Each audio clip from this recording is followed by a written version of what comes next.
Right, welcome back everyone. Last video we were undoing head bolts on this to fix oil problem. It's going on about the shell. If not, watch part 1 if you haven't seen it already. That explains everything. Anyway, we're currently pulling the head off. I'm down to my very last 2 bolts. In part 1 I was ranting and raving on about the issues with the shell and the new layout and all that. So hopefully that'll be that. Yeah, it's alright. It's an alright day. Good day to be outside and working again. I've got this one finger tight. So, I know you asked in part 1, but now how you lot going? What's it like where you live, the weather and all that? What's your current projects? Let us know in the comments. I hope you're all doing alright. I'll drop the washer there. Crap, I'll get that in a sec. If not, I've got spares. I've done the last part, thank God for that. Anyway, crack this one, and of course it's a wrong size, and so is that one. Great. Yeah. Anyway, so right now, if you haven't watched part 1 yet, then you still watch it. But if you don't want to watch it before this, it's up to you. Anyway, we're pulling the head off. It's been a huge pain. Got the toolbox here and everything set up, as you'd probably guess. Yeah, in middle school holidays, so I'm getting a bit more time on, considering school starts this week coming in Melbourne. Anyway, we're on our last head bolt now. This one was the one. This one, some reason, is dripping oil because the oil being pushed up from the head, and that's it. Ladies and gentlemen, that head should now be lifted up. I'll just find my screwdriver because it may need a bit of prying. Whoops, on there. Here we are. The head.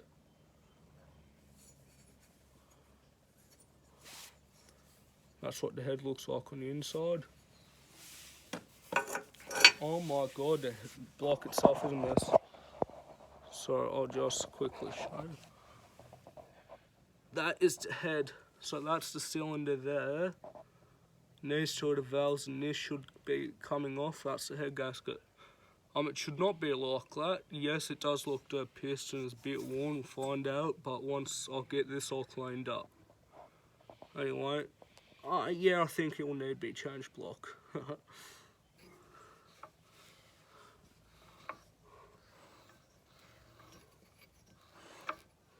So as you can see, the 2 bits on the end there sticking up the valves. We have 2 of them. Here's the exhaust valve, and that here's the petrol valve, which squirts the petrol and which sparks it. Make a video probably on how the Villiers anatomy works sooner or later. But that's that one for now. So what we'll do now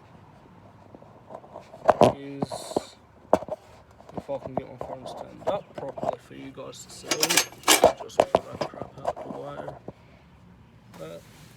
Should be able to get this copper piece up. Hopefully all in one piece without splitting it like I just did. Probably gonna need a new head gasket anyway because it's looking pretty rough.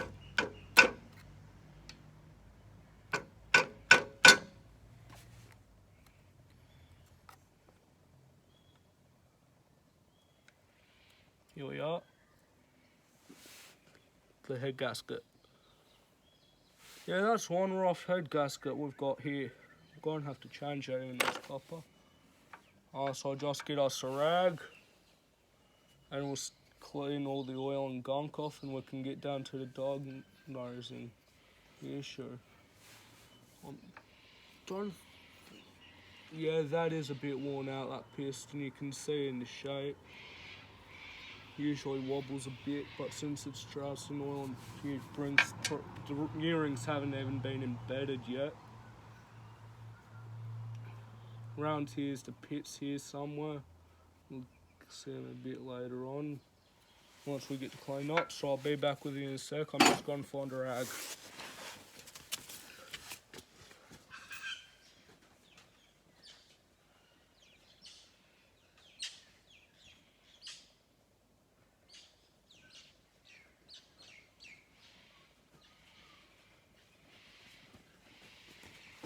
Okay, so I'll turn it to piston up.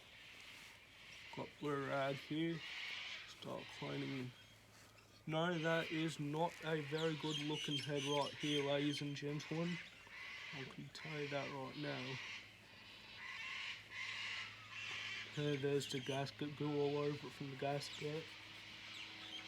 So what I'll do is I'll clean this off. I'll come back to you. Right, see you.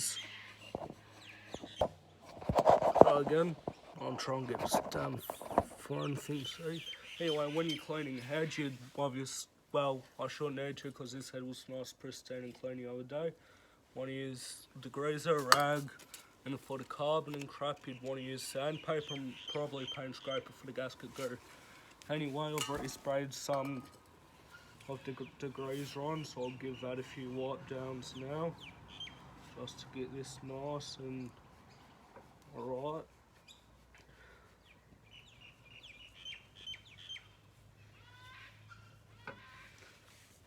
Anyway, so now that's clean, gonna want to get your fine grit sandpaper, rip a bit off here, just rub it on until it all comes out nice and shiny. You do not want to do it on the inside of the cylinder there, because that could also cause an oil leakage, and as you can see, they're not very fun to deal with, because then you do have to change the shell, and that's a huge pain up the butt to do. So here, just want to rub it around the innards there. It's all coming fairly easy. It's very high in carbon, very high and flaky because it's burnt oil and gasket crap, I suppose. But yeah, it's all coming fairly well. I'm going to leave it off just a bit here, and I'll show you guys when she's done. Stay tuned, don't go. Okay, hey all. Semi-clean, DeRosa's manual gasket shit that I can't get off. Anyway, there is a bit of play here, I'm not sure if you can see that. But there is a bit of play here and there. Anyway, so I reckon we do need to change the shell. And for that I need another engine, which I have one. Actually, I've got quite a fair few villies scattered everywhere. Anyway, I reckon we used the one in here. That thing. I mean, it's painted blue, it ain't the best. Got another one down there I thought about using, but that's a Mark 10. And up here in the workbench, got another project which I need to start. The carburetor's buggered.